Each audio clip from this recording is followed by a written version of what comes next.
Hey gang, AV here. Welcome to my review of the Star Wars Vintage Collection Greef Karga from the Mandalorian series. Here he is in the packaging. As you can see, he is a blister carded figure with the figure and the accessory visible there in the bubble. You have a picture of the character from the TV show right there on the card. It has vintage style artwork, or design I should say, reminiscent of the original line. Flipping it over on the back, you have the cross sell with some other figures that are also available at the time of this release. Some legal mumbo jumbo there at the bottom, and that's about all I gotta say about the packaging. Let's get them opened up to see how cool the figure is.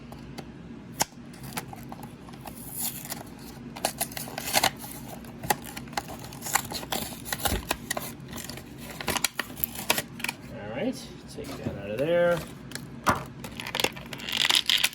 Figure out. Gun is taped in.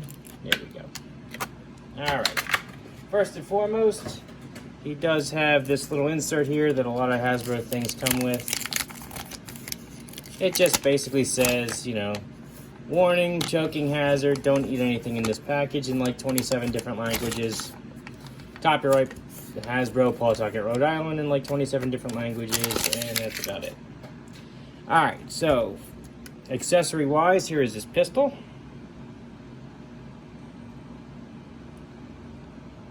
Some decent molded detail on there. I've definitely seen worse. Appears as though he has a holster. Let's see how well that works.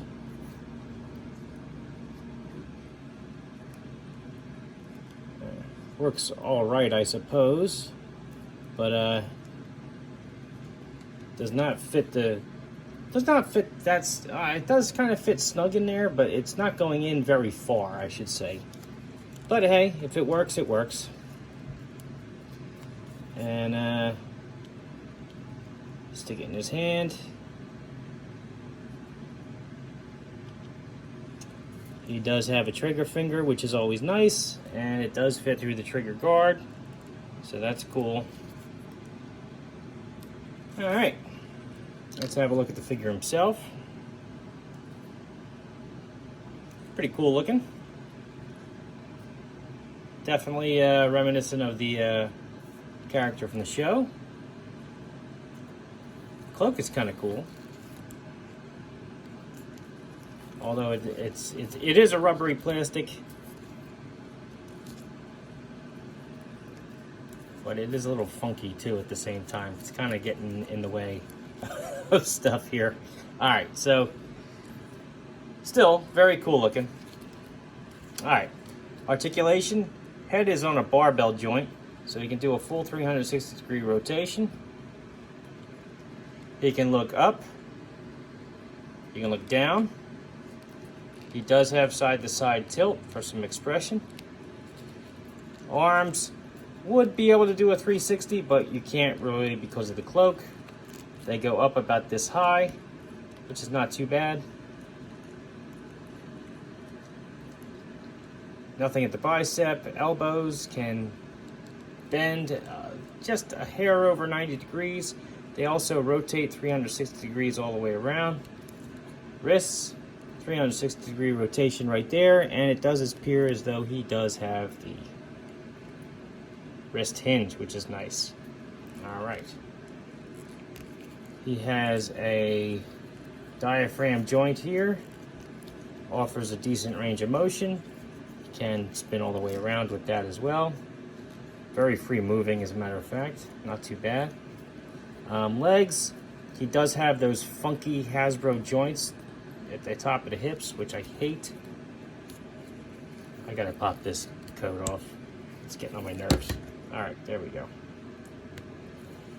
So he does have those funky hips, which you have to kind of rotate in order to get the hinge to go. He can kick his leg up about that high, kick his leg out about that far because of the hinge and the rotation. Not a fan of that joint though. It's just too cumbersome to use. He has an upper thigh cut, spin his leg all the way around. Kick his leg back about that far. He has a rotation there. Can't really do full 360 because of the sculpted knee. Ankles, point his toes down all the way and up pretty far. He has the ankle pivot as well. So not bad articulation on the guy. The cloak did not take long to get on my nerves though, which is a shame. And it looks as though this side's connected, or should be connected. Whereas this side, there is no chance in hell that connects. That's odd. Alright, let's get this back on him. And we'll do our size comparison.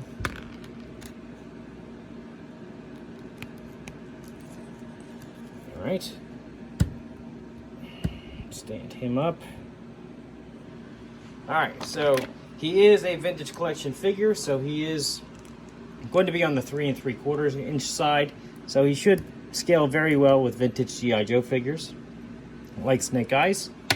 But more modern G.I. Joe figures, he may seem a little short next to, like this more modern G.I. Joe Cobra Trooper from the Dollar General line. Same can be true with Boss Fight Studio figures, like the Boss Fight Studio Knight Blank here. Marvel Universe Captain America. And last but not least, Master Chief. All in all, it's not a bad figure. The cloak is kind of cumbersome. The likeness is nice. The articulation is pretty decent, although, again, I hate those hips. All in all, he's not a bad figure, especially since he was a pretty important character in the show. I'm glad to add him to my collection, but he's not going to be doing any ninja poses anytime soon, I don't think. So anyway, this has been AV. This has been my review of Greef here. If you like this video, check out my channel where you'll find a whole bunch of other 1/18 scale themed content, figures, vehicles, and accessories from numerous different toy lines and manufacturers, as well as a few comic books here and there. So if you like what you see there, then please subscribe. And as always, thanks for watching.